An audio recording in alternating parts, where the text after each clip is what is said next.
du'aayin teessan qayebalamtee nasruun ilmarkatee ilmi sadaagaa humna keenyaati ni beekama. Alhamdulillah rabbil alamin ilmisaa ilma Oromooti. Waa'ee gololchaa walumaa galatti ammoo gololcha insha Allah ta'ala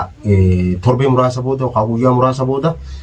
bakkatti dhalatee ganda isaa achitti arguu jiraatanii. Assalamu alaikum warahmatullahi wabarakatuh. Maatii YouTube channel Gola Arti Family ilmaan Oromoo qabiyya keessirus qabiyya Oromaa jirus hundi keessanu bakka jirtanitti salaamtaan tiyya jaalalaa bakka jirtutti isin hageessu jecha jalqaba irratti Ramadan Mubarak warra baranaa khabar hedduu Rabbi nu haa taasisu. Eega obboleeyyan kiyya alhamdulillah video le isini maruun rakkamne gammachuu akkuma dheengaddagaa mana ifrahaatti dubbachuu turre akkuma achitti guyyaan gololcha biratti deemu isii bira dhiisee dubbachuu turre gartee aashaan akkana keessa jirtii jee isinitti hime waan irra deebi'uu qabu ni beeytanii alhamdulillah du'aayin teessanis qeebalamtee jirtii ilmaan dhalatee ilmi gaa dubra hedduu kana keessa dhalatee anillee ammoo maqaa baaseetiifiin jira itti aansee immoo walumaa galattuu maqaa khabaasu eenyu anillee maqaa baaseetiin jira maqaa khabaasu isin guyyaa maqaa baafnu immoo haadhaas jechuu aashaadhaas anamma akkanumatti maqumaan harkee yaamu jira aashaadhaas yoo rabbi jeqa ati yoo maqaa kam jaalattaa nasruun yoo maqaa kam jaalataa isinoo maqaa kam jaalattanii akkasitti yoo rabbi jee maqaa waliin itti moggaafna jechuu barbaadeeti amma wanni inni ol ba'eef isiin guddoon sadarkaa tokkoffaa irratti Ramadan Mubaarakii fi du'aayin teessan qayebalamtee nasruun ilmarkatee ilma kanagaa ilma nasruu qofaa miti ilma Oromoo guutuuti baga gammaddanii isiniin jechuu barbaade mee ifraa hordoftoota salaamtaa gaafadhu.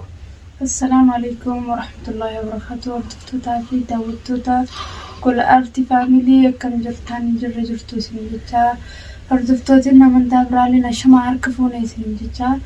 harnumaanoo Ramadan Mubarak hordoftooti namantaa muslimaa hundinuu isin jenna. Alhamdulillah egaa kun gammachuu teenyaan arra isin biratti ol baanee jirra. Nasruu baga Rabbi gammachiisee isaan jenna mabruuk irra deebinee ammallee ilma harkate egaa Nasruun akkuma jennetti du'aayin teessan qeebalamtee jirti alhamdulillah kun jaartiin isaa ilma dhaltee jirti ilmi sadaagaa humna keenyaati ni beekama alhamdulillah rabbil alamin ilmi isaa ilma Oromooti akkuma beekamu jaartiin sadaa hedduu takka taa'amtee dararamtee turte garuu alhamdulillah amma kun rabbiin adda baasee jira gurbaan dhiiraa dubra dila kana keessatti gurbaan tokko dhufee jira inshallah rabbi jeega ammaas gaadheera khabraasa sittaan suudeemti inshallah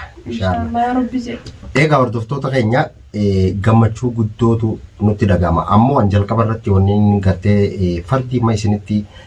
isin gammachiisuudhaaf ol ba'eef ilmi dhalachuuf itti aansee immoo aashaan nagaan adda ba'uudha wanni nagaa caalu ni jiraan jiru isin nagaan adda baate torbee tokkoof hedduun dararamuu ture hedduun ciqqamuu ture akkanaa wajjin ramadaana seenu jira yeroo ramadaana kana isin ni beeytanii mashkuula jechuun namuu kaanis hojii mashkuulaa nutilleen akkasuma gaawaa hedduutti mashkuulaa anfaan waa'ee hojiitu waa quban qabu aashaan ammoo nama garaan guutuuti isiinuu nama isii bira taa'u barbaaddi jechuudha Rabbii gaditti haa galatoomtu namni bira jiraachuu ture ifrahaadha alhamdulillah ifrahaan isii gaa ol qabdee gartee hanga yeroo amma jirru kanatti isiidhaaf bira ture guyyaa sadi moo afraffaa keessa akkas jirra eega dhalatee walumaa galatti alhamdulillah ammishi ammoo hanga yeroo amma jirru kanatti aashaalleen fayya qabdi alhamdulillah xiqqishoonni dararamne gartee mushteefaa keessatti hedduu cinimuun itti turteeti aashaa eega gaafattoo viidiyoo isin waraabne booda gara guyyaa sadii mokkanaa muraasa booda cinimuun itti hammaattee gara guyyaa afurii guyyaa sadii itti jijjiiramtee turte amma immoo nagaan adda baate nagaan kunoo duraan akkuma isin gartee nagaan adda baatee mushteefaa irraa finnee mana ifraa finnetti mana ifraa sanillee guyyoota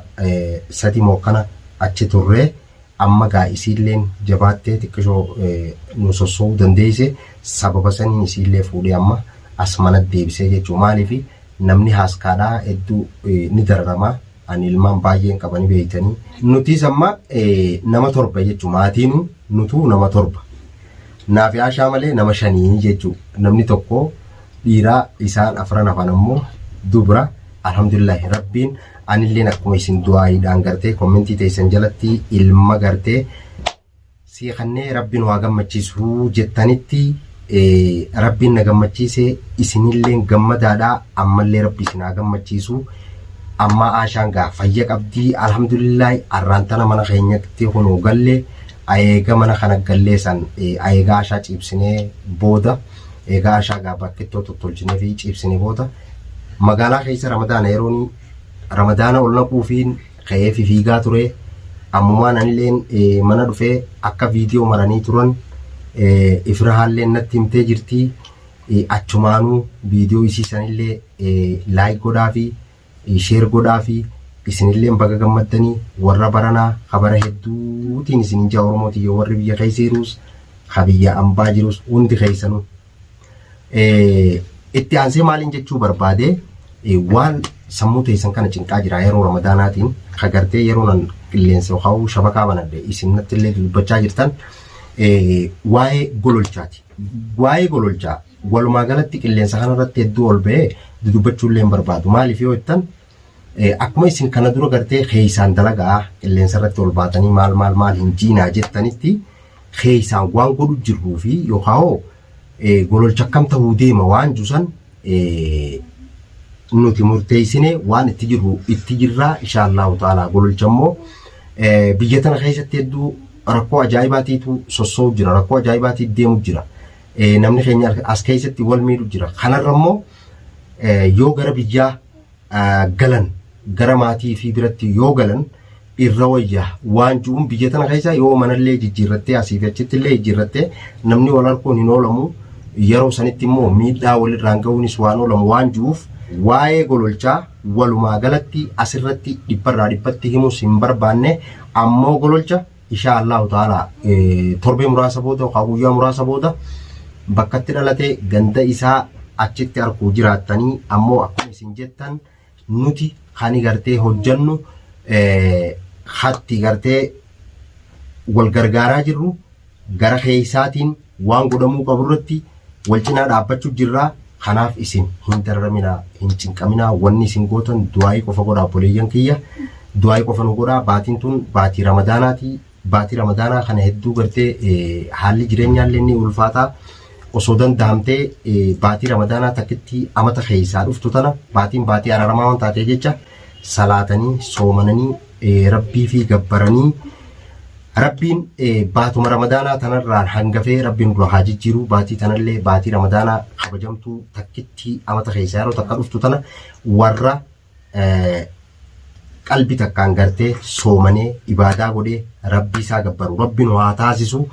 ammoo gaa ramadaanni ka barbaadu silaa mashaakilaas hin fedhu rakkoos hin fedhu qalbii takkaan imaana zikiidhaan imaana guutuudhaan qalbii takkaan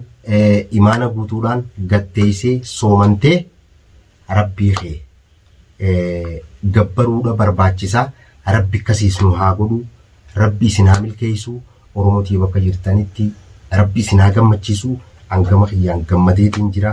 ammoo waa'ee gololchaatis rakkoo dhuftuus nuti gara biyyaatti inshaallahu ta'ala achi tarkaanfannaa kanaafuu hin yaaddeenaan isin jechuu barbaade wanni dubbattu yoo jiraatte ifraan haa dubbattu. Wanni jennu gaa karumaanuu silaa wanni jennu jiru amma gammachuu irraa waan haasawnillee wallaallee jirra. Inshallah karumaanuu rabbi ramadaanallee nurraa haa qeebilu warra amatu soomanu rabbi nu haa godhu inshaallah rabbi wajjin isinilleen warra gammachuu ramadaana kana sooman rabbi isin haa godhu isin jecha karumaanuu gaa kara keessanillee naan dagatinaa like share subscribe naa godhuun dagatinaa yuutuuba firah ooroo jaama. Egaa boleeyyan kiyya inshaallahu ta'ala walitti deebinaa. Amma gaa gammachuumaanii nanillee mana kiyya galuu gartee viidiyoo isinii mare inshaallahu ta'ala kanatti aanus gammachuus waan irra jirrus gammachuu fi gaddaas waliin qabna waan taate jecha Inshaallah yoo rabbi jee gammachuu teenyaas ol baaneetuma isiniif ibsinaa gaddii yoo nu jiraates gadda keenya ol baaneetuma isinitti ibsannee nu wajjin gadda keenya qooddattanii gammachuus nu wajji qooddattanii ilmaan Oromoo kabiyya jirus kabiyyaan baa jirus bakka jirtanitti nagaya rabbi isinitti haa ta'u ramadaana khayrii ramadaana milkii ramadaana gammachuu rabbi isinii haa godhu hanga ilma nasruu maqaatti moggaasuuf viidiyoo qabannee dhufnutti inshaallah ta'ala viidiyoo gammachuu rabbi nu haa godhu inshaallah ta'ala hanga viidiyoo biraarratti wal agarru buleeyyan kiyya. Assalamu alaikum warahmatullahi wabarakatuh.